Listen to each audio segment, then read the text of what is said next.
In today's video, I'm going to teach you how to invite users in Bitrix24. By the end, you'll know exactly how to bring teammates into your workspace quickly and confidently. All you need is access to your Bitrix4 account and the email addresses of the people you want to invite.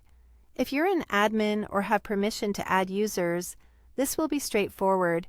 If you're not sure about your access level, don't worry. I'll point out what to look for as we go. First, log into Bitrix24.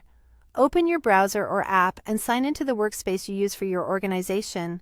Make sure you're in the correct portal, especially if you manage more than one account.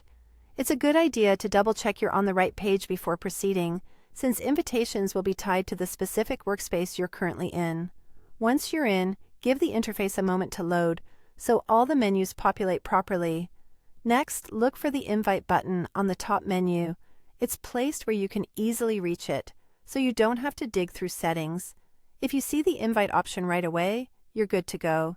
If it's missing, that usually means your role may not include the permission to invite new users, and you might need an administrator to enable it for you.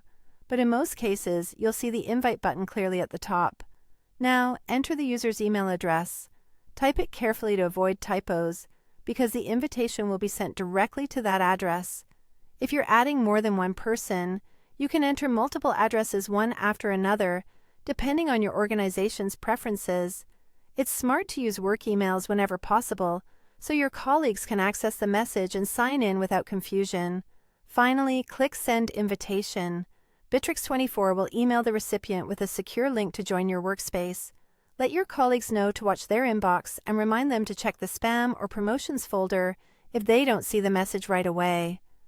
If someone says they didn't receive it, wait a moment, then try again after confirming the address. Once they accept the invitation, they'll appear in your Bitrix24 and can start collaborating with your team immediately. And that's how you invite users in Bitrix24. Quick and easy. Don't forget to like, share, and subscribe my channel.